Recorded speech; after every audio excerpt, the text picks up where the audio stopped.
इस आंदोलन का देश की राजनीति पर क्या असर आप देखते हैं? किस तरीके से ये प्रभावित कर रहा है देश की राजनीति को, और भविष्य में किस तरीके से प्रभावित करेगा? कोई भी सवाल जवाब दे। जाधव साहब बहुत देर से बात नहीं किए, पहले मैं जाधव साहब से जवाब चाहूंगा कि राजनीति के आप खुद विश्लेषक भी रहे हैं, तो कैसा असर आप देखते हैं? मुझे लगता है कि ये आंदोलन विपक्ष को खड़ा रहने के लिए जमीन तैयार कर रहा है। इस पे विपक्ष खड़ा रह सकता है। अब वो कितनी ताकत के साथ खड़ा रहेगा वो अलग बात है, लेकिन उसको एक मौका ये आंदोलन दे रहा है। इस मौके का कितना लाभ उठाता है वो आगे का समय बताएगा, लेकिन इसके राजनीतिक परिणाम तो सामने आए हैं। एक तो ये कि 6 साल में ये सरकार किसी के सामने झुकी नहीं। ये पहला आंदोलन है जिसके सामने सरकार को झुकना पड़ा, तो इसका एक लंबा असर राजनीति पर होने वाला है। और ये आंदोलन ने किया, आंदोलन का क्या होगा आगे वो अलग बात है, लेकिन राजनीति पर इसका लंबा असर इस आंदोलन ने आज ही किया है। मानव सर, आप इसमें कुछ जोड़ना चाहेंगे? बेसिकली आप देखिए इस आंदोलन में कौन कौन लोग हैं। हम जो सोच रहे हैं कि इसमें केवल पंजाब के लोग हैं और हरियाणा के लोग हैं, ये बात सच नहीं है। अभी कोविड के कारण जो ट्रेन्स बंद है, इसके बावजूद काफी प्रांतों के लोग इसके साथ में जुड़ गए हैं। वो अभी कम संख्या में है, पंजाब और हरियाणा के ज्यादा संख्या में है, लेकिन अभी उत्तर प्रदेश से बड़े संख्या में लोग जुड़ रहे हैं, महाराष्ट्र से लोग जुड़ रहे हैं। महाराष्ट्र के कुछ लोग तो पहले से ही वहां पर है, जिनको हम जानते हैं, मेधाजी पाटकर का ग्रुप और सब लोग वहां पर है पहले से ही, अभी बड़े पैमाने पर वहां पर जा रहे हैं। गुजरात के लोग हैं, कर्नाटक के लोग हैं, तमिलनाडु के लोग हैं, तो काफी प्रांतों से लोग वहां ऑलरेडी आ चुके हैं और बहुत बड़े पैमाने पर आ रहे हैं। दूसरा क्या हो गया कि इन्हीं दिनों में, कोविड के ही दिनों में 44 लेबर लॉज रद्द किए गए।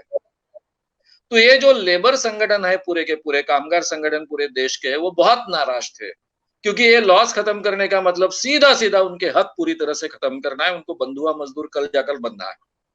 वो भी लोग इसके साथ में जुड़े हुए। पहली बार ऐसा हुआ कि सभी पार्टी, जबकि पार्टीज को वहां पर स्टेज उपलब्ध नहीं है, किसी भी पार्टी के व्यक्ति को वो स्टेज पर आने नहीं देते हैं, जबकि वहां पर काफी स्टेज है इसके बावजूद, यानी अलग अलग स्टेज है, लेकिन सबकी एक धारणा है, सभी किसान, ये किसान आंदोलन पहली बार ये आंदोलन के लिए साथ में नहीं आए हैं, कई सालों से साथ में आते हैं रहे हैं, इसलिए उनके बहुत अच्छे ढंग से स्ट्रक्चर बन चुके हैं। तो उन्होंने तय किया कि किसी भी पॉलिटिकल लीडर को यहाँ आने देना नहीं है। इसके बावजूद सभी पॉलिटिकल पार्टियों ने इनका समर्थन किया, जाहिर तरीके से समर्थन किया है, एक्टिव समर्थन किया है, केवल पैसिव समर्थन नहीं किया है। तो इसलिए जैसा सुधाकर जी ने कहा है कि पॉलिटिकल पार्टीज को, अपोजिशन को इससे बहुत बड़ा एक ग्राउंड मिलने वाला है, खड़े होने के लिए चांस मिलने वाला है, प्रेरणा भी मिलने वाली है, लेकिन उनको पता होना चाहिए कि कौन सी डिमांड हमको रखनी पड़ेगी और कौन सी डिमांड मान्य करनी पड़ेगी, और देश की अर्थव्यवस्था बदलने वाली ये बात है, उसको भी उनको एक्सेप्ट करना पड़ेगा। ये बहुत कठिन बात है, लेकिन वो उनको सुनना पड़ेगा। तो ये तो है, तो इसलिए पॉलिटिकल पार्टीज पर इसका बहुत बड़ा असर होने वाला है। अभी तक ऐसा अजय या मोदी जी ये सामने लगते थे, उन पर किसी बात का कोई असर नहीं होता। एनआरसी आंदोलन में भी ये नहीं हुआ कि केवल मुस्लिम लोगों पर उसका परिणाम होने वाला है, इसलिए मुस्लिम लोग आगे आए।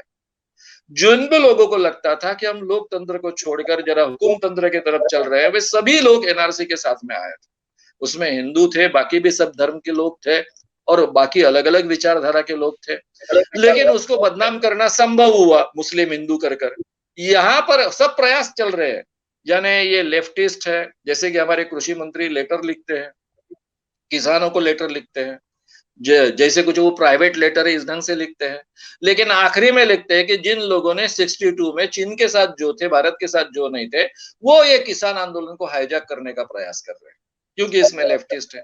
कई किसान आंदोलन संगठन लेफ्टिस्ट है, तो इस ढंग से भी उन्होंने बदनाम करने का प्रयास किया, खलिस्तानी का प्रयास किया, सब प्रयास किए, लेकिन सभी प्रयास उनके फेल जा रहे हैं, क्योंकि एक भी बात वो सिद्ध नहीं कर पा रहे। और किसान बहुत होशियार है, वो कहते हैं हाँ मैं खलिस्तानी है तो उनको पकड़ो जेल में डालो, आपको लगता है कि कोई माओवादी है तो उनको पकड़ो जेल में डालो। कहाँ है बताइए हमको, तो बड़ी दिक्कत हो रही है, वो कुछ भी सिद्ध नहीं कर पा रहे हैं। तो इसलिए मोदी पहली बार परास्त हो सकते हैं, ये चित्र विरोधी पार्टियों के सामने आया है, इसलिए उनमें से उनका मोराल बढ़ सकता है, उनकी एकता बढ़ सकती है और एक नया चित्र इस देश में पैदा हो सकता है, इतना तो डेफिनेटली है। आपने जो पार्टीज के बारे में सवाल पूछा था वहीं तक मैंने मर्यादित रखा। पाटिल साहब। पाटिल साहब, आपका क्या कहना है इसी पर, क्या राजनीतिक परिणाम इसके आप देख रहे हैं? पहली बात तो ये है कि देखिए 80s में महेंद्र सिंह टिकैत जी के आंदोलन चलते थे, शरद जोशी जी के आंदोलन चलते थे बड़े पैमाने पे बहुत।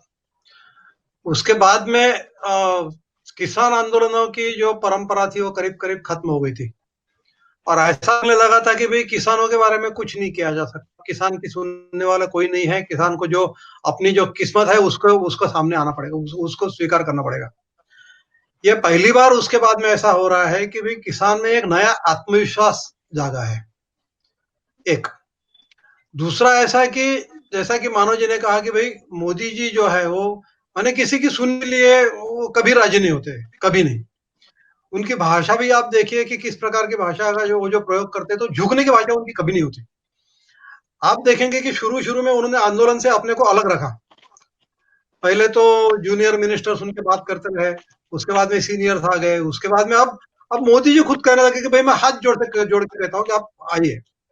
ये भाषा जो है मोदी जी ने मेरे ख्याल से 6 साल में पहली बार इस्तेमाल की होगी, इसके पहले उन्होंने ऐसी भाषा का इस्तेमाल कभी किया नहीं। तो ये भी संकेत जाता है, जैसा मानव जी ने कहा कि भाई उनको भी क्या बोलते हैं थोड़ा झुकाया जा सकता है।